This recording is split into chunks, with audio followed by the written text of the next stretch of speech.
आष्टी बस आगारात कर्मचाऱ्यांचे पाण्याविना हाल।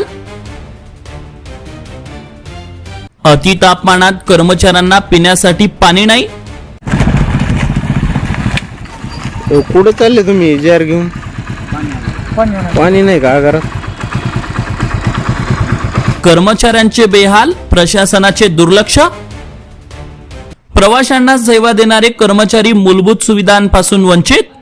पिण्यासाठी पाण्याची आवश्यकता आहे। परिसरातही सिमेंट काँक्रिटीकरणाचे रस्ते करणे गरजेचे आहे, अशी मागणी इथले कर्मचारी याच्याकडून होत आहे। त्यामुळे बीड जिल्ह्यातील आष्टी शहरातील नगर बीड रस्त्यालगत असलेलं हे बस आगार सन 1952 साली सुरू झालेलं असून आज मात्र विविध समस्यांनी ग्रासलेलं दिसत आहे।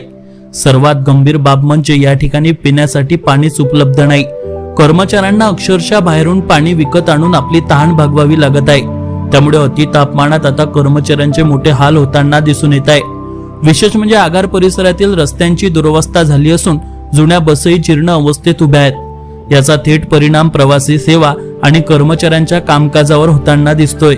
दरम्यान नवीन बसस्थानकाची इमारत उभारण्यात आली असली तरी याचं उद्घाटन अद्याप रखडलेलं आहे आणि दुसरीकडे जुना आगार मात्र मूलभूत सुविधांपासून वंचित आहे। या सर्व पार्श्वभूमीवर आष्टी बस आगारातील कर्मचाऱ्यांनी आता तातडीने उपाययोजना करण्याची मागणी केली आहे। आष्टी बस आगारातील ही परिस्थिती पाहता प्रशासनाने तात्काळ लक्ष देऊन पिण्याच्या पाण्यासह इतर मूलभूत सुविधा उपलब्ध करून देणं गरजेचं आहे। अन्यथा येणाऱ्या काळात हा प्रश्न अधिक गंभीर होण्याची शक्यता नाकारता येत नाही। अविशांत कुमकर, आज मराठी न्यूज, आष्टी बीड। बीड जिल्ह्याच्या आष्टी तालुक्यातील नगर बीड रस्त्यालगत असणारं आष्टी येथील आष्टीचा डेपो आगार, हा आगार तत्कालीन मंत्री विलासराव देशमुख यांच्या काळामध्ये सुरू करण्यात आला आणि आपण तुम्ही बघू शकता की या परिसरामध्ये मी सध्या आहे आणि गेल्या अनेक वर्षापासूनच हे 1952 साली तत्कालीन परिवहन मंत्री विलासराव देशमुख यांच्या हस्ते या आगाराचं उद्घाटन झालं। परिसरामध्ये खड्डे पडलेले मोठ्या प्रमाणात, इथं पिण्यासाठी कर्मचाऱ्यांना पाणी नाही। अतिशय जुना हा आगार आहे। परिसरात बघू शकता तुम्ही की झाडं झुडपं मोठ्या प्रमाणात वाढलेले आहेत आणि परिसरात मोठ्या प्रमाणात 4 ते 5 एकराचा हा परिसर आहे आणि परिसरामध्ये झाडं झुडपं उगलेले आहेत।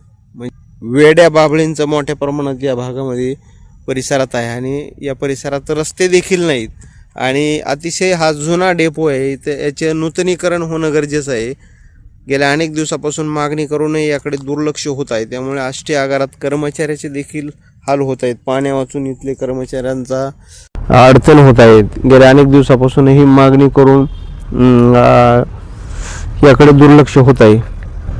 अशी अवस्था आष्टी येथील डेपोची आहे। त्यामुळे इथे नवीन बस येणं गरजेचं आहे। तसेच पिण्यासाठी पाण्याची आवश्यकता आहे। परिसरातही सिमेंट काँक्रिटीकरणाचे रस्ते करणे गरजेचे आहे, अशी मागणी इथले कर्मचारी याच्याकडून होत आहेत।